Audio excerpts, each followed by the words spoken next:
Alright, how's it going everyone? I'm Kyle, and today I want to go through some of the mechanical pencils that I've been using for the last year while I've been doing daily drawings. I'm going to start off with the fully normal ass .5 type mechanical pencil. I still use these. As you'll see, kind of gravitate towards Pentel. I've just found them to be pretty robust. I overall have a really strong like for knurling, so anything that has knurling on it I really enjoy. I think they're a good quality pencil. The price is pretty good. The plastic feels good. They do have a lot of metal parts. They have this back thing which I often lose. Something that's not really talked about too much is the eraser, and I think the eraser on these is actually pretty good. They have this open bottom, so it's easy to just push it up from the bottom, and I use that all the time. And that was actually, the eraser is one of the knocks I have against one of the later pencils. But this is the Graph Gear 500 .5. I used to use a Graph Gear 1000 before I started drawing every day this year, but I found that it had all this other mechanical mechanism that would retract the tip and things like that, and it ended up breaking. So I want more simple, dependable items. So Graph Gear 500, I still use this, so this has lasted the test of time for me for this year. I like this one. I have two Graph Gear 500.3, a lot of the same benefits. I have two different lead types in here. This one's HB and this one's 2B.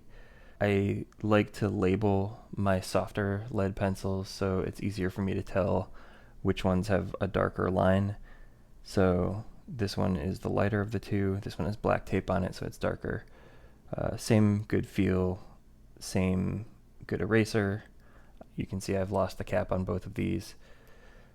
The issue with the .3 lead and why I don't use it as much as the .5 is just that it's so thin, so any amount of pressure you put on it is going to break the lead. That barely took anything to break. So you have to be really, really careful when you're using .3, so I don't use these that much. Plastic's still good though. These are also Pentel. These are not Graph Gear, and as a result I don't really like them as much. They don't have knurling. This one's all junked up. I don't know what happened. But this was my 2B version of the .7. This just feels cheaper overall. The plastic doesn't feel as thick. Then there's no knurling. It's a lot lighter because it doesn't have as much metal on the body. So I don't use these .9 ones that much either. So this one I really thought that I'd like. I've heard a lot of good things about Rotring, and this is a Rotring 500, which is one of the cheapest ones. And overall, it's a pretty good pencil. I'm actually looking into some of their lead holders, but they're also pretty expensive. I think this is the cheapest, or one of the cheapest Rotring that you can get. There's a couple levels above this, and they each get more expensive as you go up. This has a plastic body still. The plastic still feels nice. It's got a metal clip, a metal back thing with a window to say what kind of lead you have in there, and it has good tension, so it's not gonna, if you set it to something, it's not gonna switch to another number without you meaning to. The knurling is really fine, which is fine. I don't have any problem with it, but it's a really small texture. I kind of like the looks of the Rotring. They're very stark and pretty cool looking.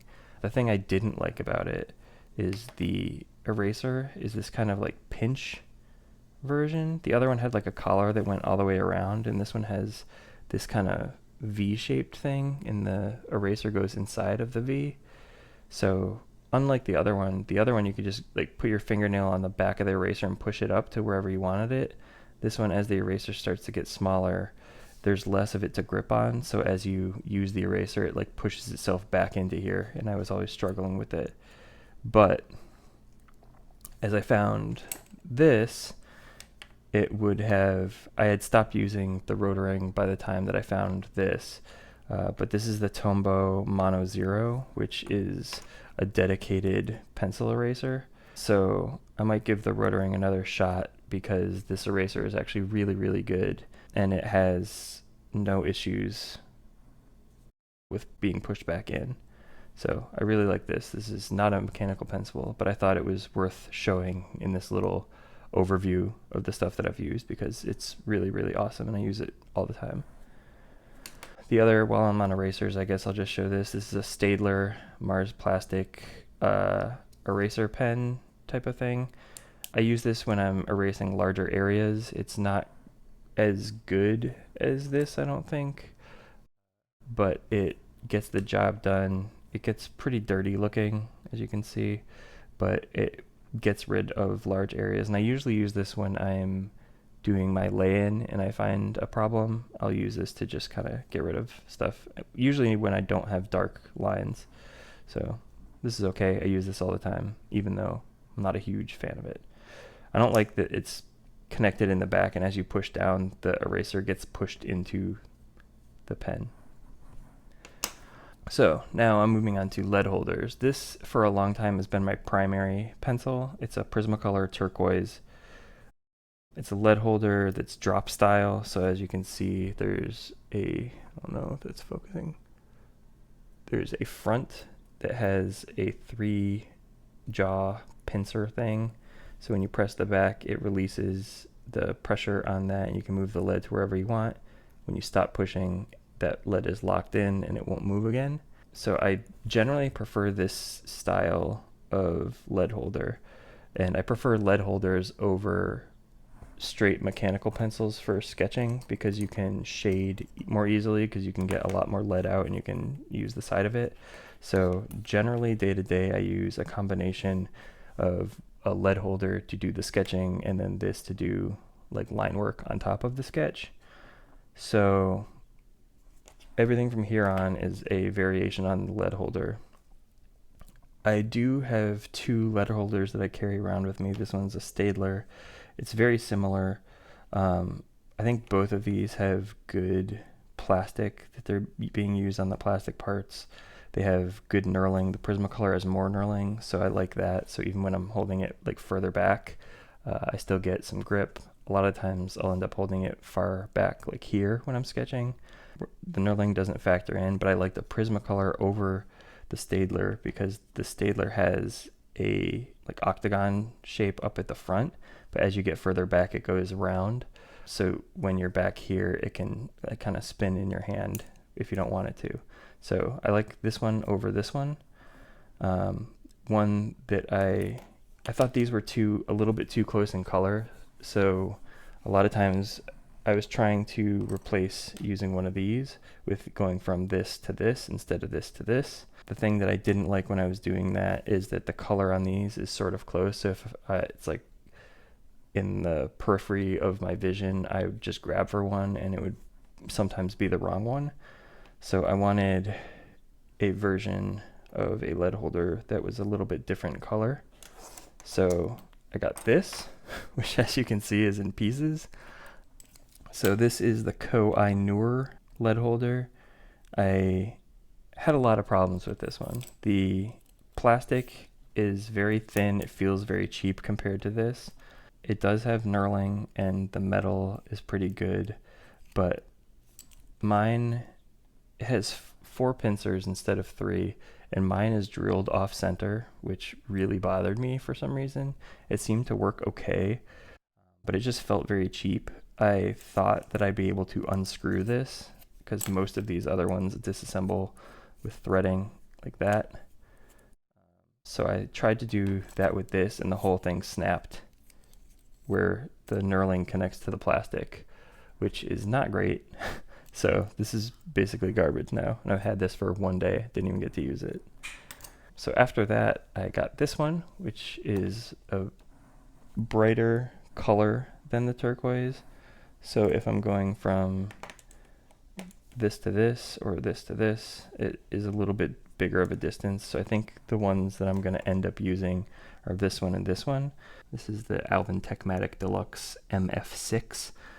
Something that's different is that it doesn't have those jaws at the front, and instead of being a drop version where if I press the back the lead just falls out to whatever position I want to place it at, and this A doesn't have a clip, and B is a feed version. So similar to how a normal tech mechanical pencil works, if I press the back, it feeds the lead. So this one's a little bit more finicky. You have to push it all the way in to be able to reset where you want it. I generally like about this much lead sticking out. So I've used this today only, and I used it as my sketching pen. I think that if I do start using a secondary as an HB lead, I will use this turquoise because I think these two are the best. I think actually I'm debating whether or not I want to use the turquoise as my sketching and this one as the final lines.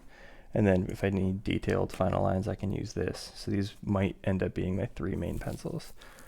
And they're different enough in color that I'd be able to grab whichever one I want at the time. Something cool to note about the Matic, though, is that it also has, if you pull this back off, it has a sharpener built in, which you can just go like that, and it sharpens, and then you can tap out the stuff that you've sharpened off.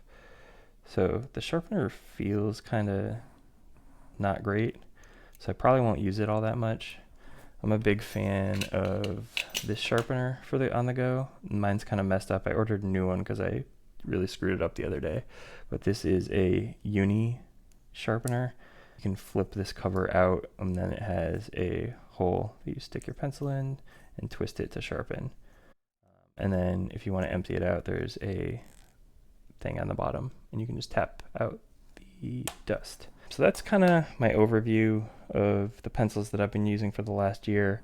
I think my favorites are these 3, and this Matic might end up being a little bit too fiddly for me. I think I prefer the drop style instead of the feed style lead holders, but I've only used it for 1 day, so I'm not going to judge it too harshly yet. So my favorites in order are the Prismacolor, the Graph Gear, and right now the Matic is in last place. Even though it's got a full metal body, I'm just not super jazzed on the feed mechanism yet. So thanks for watching, and I hope this was helpful for you, and I'll see you again in the next video. Thanks.